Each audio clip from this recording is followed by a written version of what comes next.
Topic पे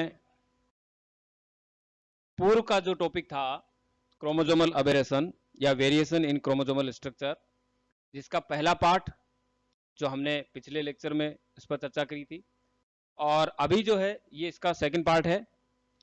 पहले part में हमने ये देखा था कि क्रोमोसोमल स्ट्रक्चर क्या होती है, क्रोमेटिड किसे कहते हैं, क्रोमोनिमा क्या है। एक बेसिक स्टडी के साथ साथ हमने ये देखा था कि स्ट्रक्चरल जो क्रोमोसोमल उत्परिवर्तन या म्यूटेशन जो होते हैं वो कितने प्रकार के होते हैं। तो उनमें से दो की हमने चर्चा की थी, जिसमें डिलीशन और डुप्लीकेशन की। अब हम नेक्स्ट जो दो हैं उस पर हम आगे आज डिस्कस करेंगे। स्ट्रक्चरल क्रोमोसोमल म्यूटेशन जो है, जिसमें हमने डिलीशन के बारे में समझा था और हमने ये स्टडी की, हमने चर्चा की कि क्रोमोसोम का कोई खंड जो है वो यदि मिस हो जाए, टूट के अलग हो जाए, तो वो या ह्रास हो जाए जिसे हम कहते हैं, उसे डिलीशन कहते हैं। और डुप्लीकेशन को हमने ये देखा था कि क्रोमोसोम नॉर्मल जो पेरेंटल जो क्रोमोसोम होता है उसका कोई सेक्शन या कोई खंड जो है या डीएनए का कोई जीन का कोई अनुक्रम जो है वो रिपीट हो जाए, ठीक है, रिपीट हो जाए तो वो डुप्लीकेशन कहलाता है। अब हम जो बात करेंगे नेक्स्ट आज दो पे अलग टाइप जो है, एक है इसका प्रतिलोमन या इन्वर्जन। इन्वर्जन हम किसे कहेंगे कि a change in a direction of genetic material along a single chromosome, एक गुणसूत्र पर उपस्थित उस जीनों के क्रम की दिशा में परिवर्तन होना, जीनों के अनुक्रम में परिवर्तन, डायरेक्शन में चेंज हो जाना, वो इन्वर्जन कहलाता है। और ये हम आगे देखेंगे कितने प्रकार के होते हैं। और ट्रांसलोकेशन की हम बात कर रहे हैं, इसका मतलब ये है कि एक क्रोमोसोम या फिर दो क्रोमोसोम का आपस में इनके खंडों का आदान प्रदान, एक ही क्रोमोसोम पर कोई सीक्वेंस जो है वो दूसरी जगह पे चली जाए, ठीक है, एक ही क्रोमोसोम से ट्रांसफर होकर के दूसरे क्रोमोसोम पे चली जाए, या फिर दोनों आपस में इंटरचेंज कर रहे हो आपस में खंडों का, डीएनए खंडों का, क्रोमोसोमल पार्ट्स का, तो वो हम ट्रांसलोकेशन उसे हम कहेंगे। अब हम बात कर रहे हैं यहां पे इन्वर्जन की। इस डायग्राम से हम समझ सकते हैं, हमने इन्वर्जन की डेफिनेशन देखी, प्रतिलोमन, उसका मतलब यह है कि किसी गुणसूत्र पर, यहां हम देख सकते हैं इसको,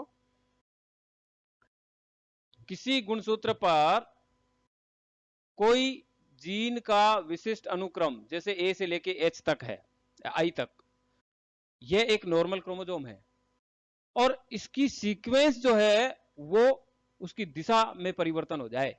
जैसे यहां पर ए बी सी के बाद डी होना चाहिए, लेकिन ये उल्टा हो गया, यहां पर ये जो जी से लेकर के और डी तक की जो सीक्वेंस है वो रिवर्स हो गई, ठीक है, ये इन्वर्जन कहलाता। अब यहां जो प्रकार है इन्वर्जन के वो हम देख रहे हैं कि इन्वर्जन में ये तो हमने देख लिया कि रीअरेंजमेंट होता है जेनेटिक मटेरियल का। इन्वर्जन में जेनेटिक मटेरियल जो है वो पुनर्विन्यासित होते हैं। दूसरा इसमें कि क्रोमोसोम जो है इन्वर्जन में, जिसमें वो जो पार्ट होता है, सेगमेंट जो होता है, वो ऑपोजिट डायरेक्शन में आ जाता है। अब इस डायग्राम से हम ये देखेंगे कि इन्वर्जन के दो प्रकार है। एक इन्वर्जन जो है वो पेरीसेंट्रिक इन्वर्जन कहलाता है, और दूसरा प्रकार का जो इन्वर्जन है वो है पेरासेंट्रिक। अब इन दोनों में पहले हम इसमें अंतर क्या है वो हम देख लेते हैं। पेरीसेंट्रिक का मतलब यह है कि ऐसा इन्वर्जन जिसमें सेंट्रोमियर इन्वॉल्व हो। आप देखिए वो सीक्वेंस जो है वो यहां पर डी से लेकर के ई तक की सीक्वेंस, इसमें थोड़ा सा यदि हम करेक्शन इसको इरेज करके देखते हैं कि ये जो सीक्वेंस है जिसमें डी से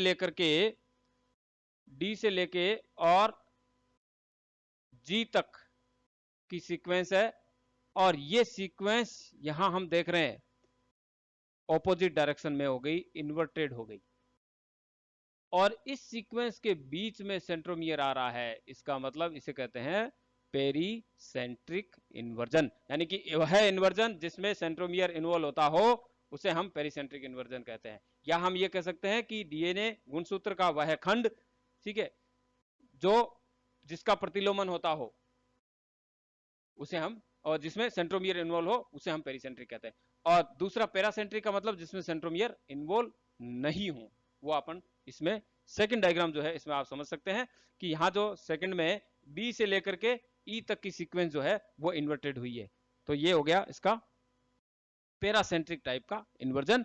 अब इन्वर्जन में क्या होता है कि total amount of genetic material जो होता है वो सेम रहता है, जितना नॉर्मल क्रोमोसोम के अंदर है उतने ही इसमें रहता है। यहां आप देख सकते हैं नॉर्मल क्रोमोसोम में ए से लेकर के आई तक यानी कि 9, फॉर एग्जांपल 9 जीन्स है, तो यहां इन्वर्टेड भी हो जाएंगे तो भी टोटल संख्या 9 ही रहेगी, चेंज नहीं होगी। तो ये इन्वर्जन के अंदर देखते हैं। तो इन्वर्जन जो होता है वो डिलीशन के अपेक्षा जो है वो कम ज्यादा इतना हानिकारक नहीं होता है।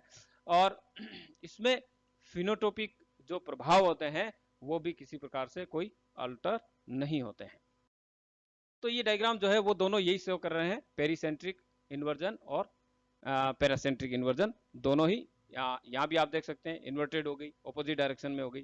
तो ये, और इसी इन्वर्जन के बेसिस पे एक पोजीशन इफेक्ट कई बार ये पूछ लेते हैं, पोजीशन इफेक्ट क्या होता है कि चेंज इन फिनोटाइप। ठीक है, फिनोटाइप जो करेक्टर्स होते हैं उनमें किसी भी प्रकार का परिवर्तन दैट अकर कब, when the position of a gene changes from one chromosomal site to different location. एक ही क्रोमोसोम पे वो जो है जीन अपनी पोजीशन को चेंज कर रहा है और उसकी वजह से यदि किसी भी प्रकार का कोई फिनोटिपिक चेंज होता है तो वो पोजीशन इफेक्ट कहलाता है।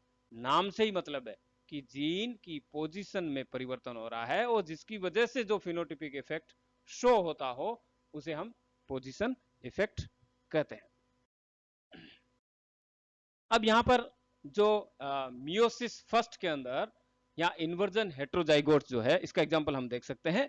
मियोसिस फर्स्ट के अंदर जो होता है तो उसका अल्टीमेट जो गेमिट्स बनते हैं तब इफेक्ट क्या होता है वो हम इन्वर्जन का इफेक्ट यहां देख सकते हैं कि एक इंडिविजुअल जो होता है जिसमें एक कॉपी नॉर्मल क्रोमोसोम की होती है और एक कॉपी जो है वो यदि इन्वर्टेड क्रोमोसोम की है तो इस प्रकार का इन्वर्जन इन्वर्जन हेट्रोजाइगोट कहलाता है। हेट्रोजाइगोट कह रहे हैं लेकिन इन्वर्जन हेट्रोजाइगोट इसलिए कह रहे हैं कि एक कॉपी जो है वो नॉर्मल है, यहां हम देख सकते हैं ये नॉर्मल क्रोमोसोम की है, और दूसरी कॉपी जो है वो इसमें इन्वर्जन की है।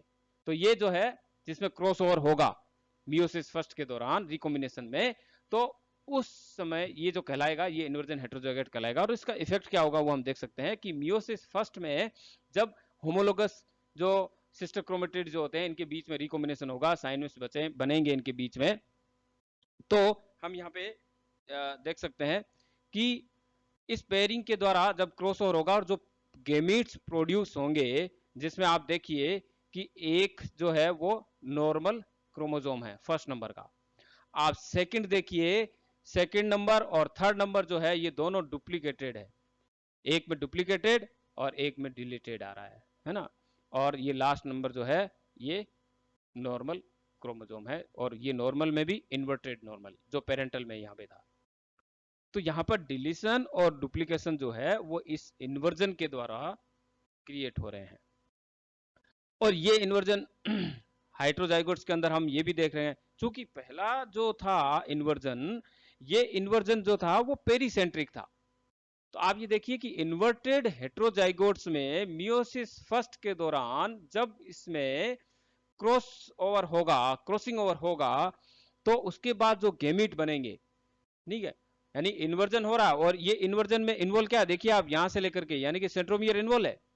तो जहां सेंट्रोमियर इन्वॉल्व होता है तो वहां पे जो गेमिट्स बनते हैं इस ओवरऑल गेमिट्स का क्या इफेक्ट पड़ेगा वो हमने यहां देखा कि पेरीसेंट्रिक इन्वर्जन में मियोसिस फर्स्ट के द्वारा जब बनेंगे तो इसमें डुप्लीकेशन और डिलीशन दोनों होंगे, इसमें होंगे। अब यहीं यदि हम बात जो है पैरासेंट्रिक की करें कि पैरासेंट्रिक जिसमें सेंट्रोमियर इन्वॉल्व नहीं है, यहां हम देख रहे हैं इन्वर्टेड के अंदर ये सीक्वेंस जो है वो बी से लेके ई के बीच में ही है, यानी कि एक ही आर्म के अंदर चेंज हो रहा है। तो यहां पर इन्वर्जन लूप का निर्माण होता है। ठीक है, तो इन्वर्जन लूप जो है वो बनती है और होमोलोगस जीन्स के बीच में जो दोनों क्रोमोसोम के बीच में होते हैं और वो एक दूसरे को नेक्स्ट टू अलाइन करते हैं इसमें, और ये इन्वर्टेड सीक्वेंस बनती है। और यहाँ पे यदि हम देखेंगे तो यहाँ एक नॉर्मल बनेगा, एक इन्वर्टेड नॉर्मल बनेगा, और बाकी जो है जिसमें हम देख लेंगे कि एक जो है एसेंट्रिक फ्रेगमेंट बनता है। एसेंट्रिक मतलब उसमें सेंट्रोमियर है ही नहीं, तो ये ऑटोमेटिक डिग्रेड हो जाएगा, ठीक है, एग्जिस्टिंग। और दूसरा जो बन रहा है वो डाइसेंट्रिक क्रोमोजोम बन रहा है ना, यानी कि एक ही क्रोमोजोम में दो सेंट्रोमियर आ रहे हैं। तो यहां इन्वर्जन मतलब आप देखिए क्रॉसओवर तो लगभग सेम है दोनों में, क्रॉसिंग ओवर मियोसिस फर्स्ट के दौरान हो रहा है और नॉर्मल और इन्वर्टेड जो है क्रोमोजोम के बीच में हो रहे हैं। लेकिन पेरीसेंट्रिक और पैरासेंट्रिक क्रॉसओवर जो इन्वर्जन होता है, ये दोनों के होने से कितना इफेक्ट होता है ये आप देख लीजिए। एक में यदि पेरीसेंट्रिक होता है तो वहां डुप्लीकेशन भी हो रहा है, इन्वर्जन और डिलीशन हो रहा है। लेकिन जब पैरासेंट्रिक की बात करते हैं तो यहाँ पे दो गेमिट जो है वो, जिसमें एक तो एसेंट्रिक होता है जिसका लॉस हो जाएगा, तो यहाँ पे जेनेटिक लॉस हो रहा है, और दूसरा जो है वो डाइसेंट्रिक क्रोमोजोम यानी जिसमें दो सेंट्रोमियर उत्पन्न होते हैं। अब हम बात कर रहे हैं इसमें ट्रांसलोकेशन की। अगला जो लास्ट टाइप है वो है ट्रांसलोकेशन। डेफिनेशन हमने देखी थी ट्रांसलोकेशन की कि क्रोमोजोम, एक क्रोमोजोम का कोई खंड या टुकड़ा या डीएनए का अनुक्रम या जीन का अनुक्रम जो होता है वो दूसरे क्रोमोजोम पर जाकर के ट्रांसफर हो जाए, इसे हम कहते हैं ट्रांसलोकेशन। दो प्रकार हैं इसके, एक है रेसिप्रोकल और दूसरा है नॉन रेसिप्रोकल। रेसिप्रोकल ट्रांसलोकेशन वह ट्रांसलोकेशन होता है जिसमें दोनों क्रोमोजोम के बीच में खंडों का आदान प्रदान होता हो, ठीक है। उसमें जो सेगमेंट जो है वो दोनों ही क्रोमोजोम में आपस में एक दूसरे को रिप्लेस करते हैं, तो वो रेसिप्रोकल ट्रांसलोकेशन कहलाता है। और यह बैलेंस्ड ट्रांसलोकेशन भी कहलाता है। वो बैलेंस ट्रांसलोकेशन इसलिए कहते हैं क्योंकि यहां पर total amount of genetic material जो है वो प्रभावित नहीं होता है, कि जितना पार्ट उसमें जाएगा हो सकता है उतना या उससे ज्यादा पार्ट इतना आ रहा, तो टोटल अमाउंट जो है वो इसमें अफेक्ट नहीं होता है। और ये जो है बिना किसी कोई फिनोटिपिक चेंजेस इसमें होते हैं, क्योंकि टोटल अमाउंट जो है वो सेम रहता है। यहां हम डायग्राम से देख सकते हैं कि बिफोर ट्रांसलोकेशन जो है ये पार्ट जो है रेड में, ये दो क्रोमोजोम है अलग अलग, ठीक है। तो ये दोनों में आपस में, ये जो बॉक्स में बता रखे हैं, ये बॉक्स वाले पार्ट जो है ये ट्रांसलोकेट हो रहे हैं आपस में एक दूसरे में, और ये इधर ये अगले डायग्राम में हम देख सकते हैं ये ट्रांसलोकेट हो गए। तो no gain no loss of genetic information, चाहे वो बिफोर ट्रांसलोकेशन हो या आफ्टर ट्रांसलोकेशन। तो ये तो है रेसिप्रोकल ट्रांसलोकेशन। और दूसरा जो है वो है नॉन रेसिप्रोकल ट्रांसलोकेशन, जिसमें देखते हैं कि एक ही क्रोमोसोम की साइड से वो ट्रांसलोकेट हो रहे हैं। तो यहाँ पर इसको हम अनबैलेंस्ड ट्रांसलोकेशन कहते हैं, क्योंकि यहाँ पे एक पोर्शन जेनेटिक मटेरियल का है वो एक से जाएगा दूसरे में, तो दूसरे में जो जो है जाके ऐड होगा और एक में कम होगा, डिलीट हो जाएगा। तो ओवरऑल यदि हम देखेंगे तो डुप्लीकेशन, ठीक, या डिलीटेड हो सकता है इसमें। तो अब यहाँ पे क्रोमोसोम नंबर 4 और 20 के बीच में यदि हम देखेंगे तो 4 से जो है वो एक पोर्शन ट्रांसफर होकर के 20 के बीच में जा रहा है, तो ट्रांसफर हो रहा है। तो अनबैलेंस्ड ट्रांसलोकेशन जो होते हैं वो जिसमें फिनोटिपिकली वो एबनॉर्मलिटीज आती है, ठीक है, और कई बार ये घातक भी सिद्ध होती है। अब यहाँ पर रेसिप्रोकल जो ट्रांसलोकेशन है उसमें हम रॉबर्टसन ट्रांसलोकेशन का एक एग्जाम्पल देखते हैं, और इस एग्जाम्पल में हम देखते हैं कि ये नाम जो है ये दिया गया था रॉबर्टसन ट्रांसलोकेशन विलियम्स रॉबर्टसन के द्वारा, जिन्होंने ह्यूमन के अंदर, इसमें ग्रास हॉपर के अंदर एक प्रकार का क्रोमोसोम के बीच में फ्यूजन को डिस्कवर किया था।